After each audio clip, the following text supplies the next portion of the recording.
All right, everyone, get ready for today's deep dive. This one's going to get personal. We're going deep into the world of relationships, specifically how to win back forgiveness. After you've messed up, like damage control for your connections. Our source material this time is an excerpt from a relationship advice piece with a pretty dramatic title. Ooh. From Mess to Redemption, How to Get Her to Forgive You. But don't worry, we're going to pull out the most helpful parts no matter what your relationship status is. That's right. These relationship dynamics, they're universal. Exactly. It doesn't matter if it's a romantic partner or a close friend or even a family member. Yeah. We all face that challenge of navigating forgiveness at some point. So true.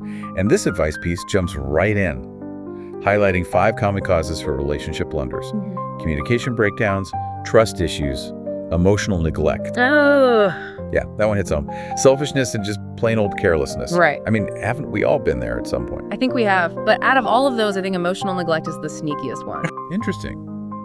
You think so? Yeah, it's often so subtle. Right. And it kind of builds up over time. It's hard to even pinpoint, Yeah. It's not always these big blowouts or arguments. It can be this slow drip of feeling unseen or unheard or like you don't matter. And that's damaging in the long run. Yeah, it's like that saying, death by 1,000 paper cuts. Exactly. It's not one big thing. It's the buildup of smaller hurts that really wear down a relationship. And the article gives this great example to show how even a tiny thing can lead to that feeling of neglect. Okay. There's a scenario with John, who forgets to go to Emily's art exhibition. Oh, no. On the surface, it's just a forgotten promise, but underneath. It says a lot.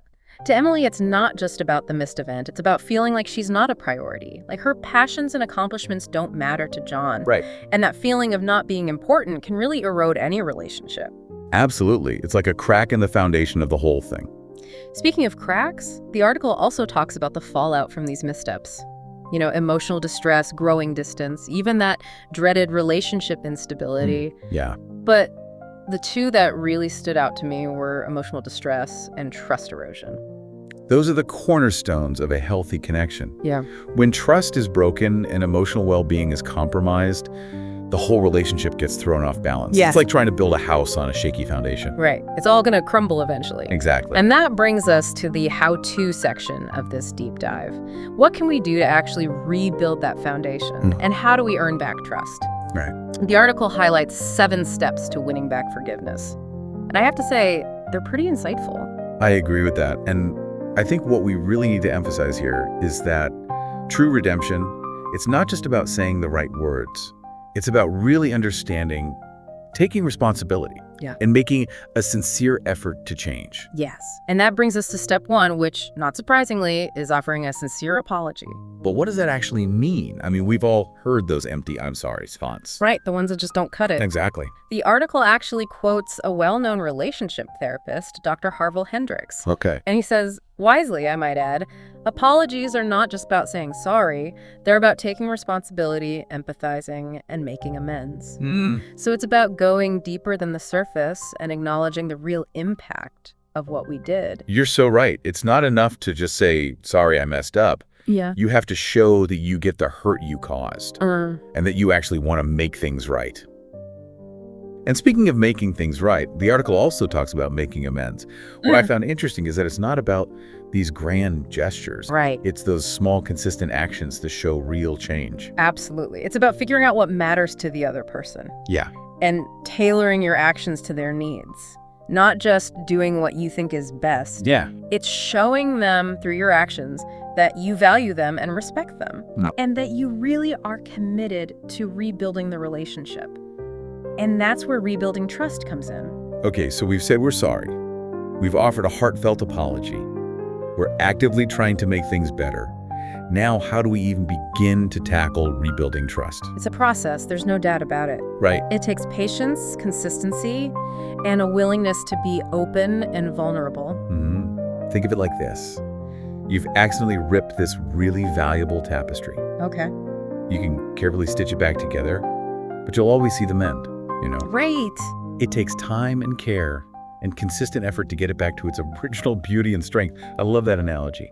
It perfectly captures how delicate trust is. You can break it so fast, but it takes real work to put it back together. I agree, and the article really emphasizes one of the most important tools in this process: open communication. Which, let's be honest, can be terrifying. It can be. It's one thing to say, I'm sorry, but it's a whole other level to open up and talk about the hurt and the fears. It's true. Vulnerability can be scary, but it's also the key to building real intimacy and connection. It's about making a space where both people feel safe to be heard and understood. And where both people are willing to listen, not just to respond, but to really understand. Exactly. That's what we call active listening. And it's essential for communication. Okay, I'm feeling like we need a whole other deep dive on just active listening. We might. But before we get ahead of ourselves, Let's get back to rebuilding trust. It's not all talk. It's about consistent action. yeah, Small things like being on time or keeping promises, those can speak volumes. right. They show you're reliable, and they slowly bring back that feeling of security. It's like rebuilding a tower, brick by brick. Exactly. Each little action adds a layer of stability. And the article talks about self-reflection, too. Oh, interesting. It might seem counterintuitive, but it's so important for growth. Because if we don't understand why we messed up, we'll probably do it again. Right. Exactly. Like that saying about remembering the past. Right. Self-awareness is key. It's about seeing our own patterns, our triggers, the things that make us act certain ways, and asking ourselves the hard questions like, why did I do that? Or what could I have done differently? It's like holding up a mirror, even when we don't like what we see.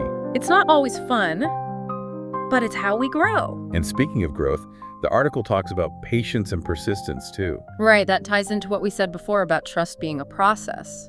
It takes time, and there will be bumps along the way. But if you're patient and you keep trying, you can rebuild what was broken. It's like tending a garden.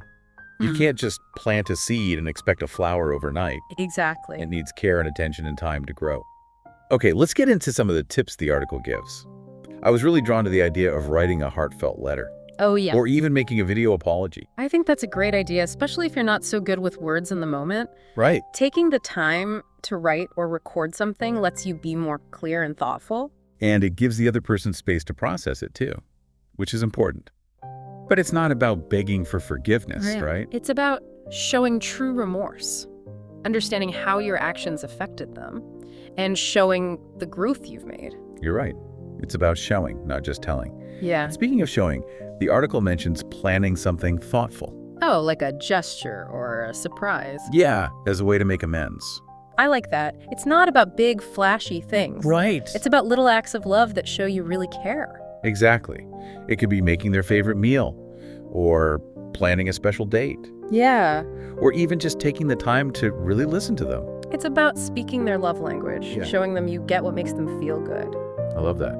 And then there's the suggestion of going to counseling together. That can be a big step for some people. It can, Yeah. but it can also be so helpful for working through relationship issues. Counseling provides a safe space to talk openly. Right. You can address underlying problems and learn better ways to interact. It's like having a guide to help you through the rough parts of the relationship. Exactly.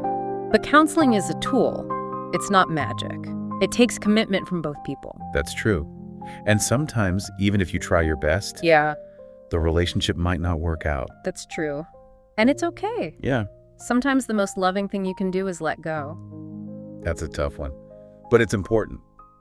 And it's something we don't talk about enough when we're trying to get forgiveness. Sometimes forgiveness isn't about getting back together. Right. It's about finding peace within yourself. It's about knowing you did your best, you learned from it, and you're moving on with a better understanding of yourself. And that brings us to the most important takeaway from this whole deep dive. The whole focus of this advice piece has been on getting her to forgive you. But what if we kind of flip that around? Yeah, I think that's where the real growth comes in. Okay. The article talks about forgiveness being a process. Right. But what's interesting is that real change comes from us doing the work, whether or not we get forgiveness right away. So it's not about getting someone to forgive us. It's about us actually becoming better people. Exactly. It's about owning up to what we did, understanding how it affected the other person, and committing to growing. It doesn't matter if they forgive us right away. The work we do on ourselves still makes a difference. That's a powerful thought. It's like we can't control how someone else feels Right. or when they decide to forgive us, Right. but we can control our own actions and our own growth. And think about how freeing that is. Yeah. We're not waiting for someone else to validate us or for them to be ready. Our growth becomes about us. So what does this all mean for our listeners? Well, it means relationships are complicated. Right. We're all going to make mistakes. Yeah, And forgiveness takes time. It's a journey, not a quick fix. it is. But even if you don't get forgiveness right away, the work you do on yourself, the empathy you build, the communication skills you learn, those will help you in all your relationships. That's so true. So true. Whether it's with a partner or a friend or family. Exactly. And even if a relationship doesn't survive a big mistake, you can still learn and grow from it. You become a more understanding and compassionate person. It's like those relationship scars. They become a reminder of how strong we are, Yeah, how we can grow, and how committed we are to being better people. I like that. And remember, growth is ongoing. It never ends. Right. It's not about being perfect.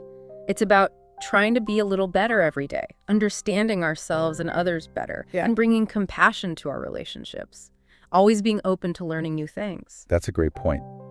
So as we wrap up this deep dive, I think it's safe to say that relationships can be tough, They can be. but they're also incredibly rewarding. They are. And with the right approach and the right attitude, we can get through those challenges, learn from our mistakes, and build even stronger connections with the people who mean the most to us. Thanks for joining us on this deep dive. It's been great. Until next time.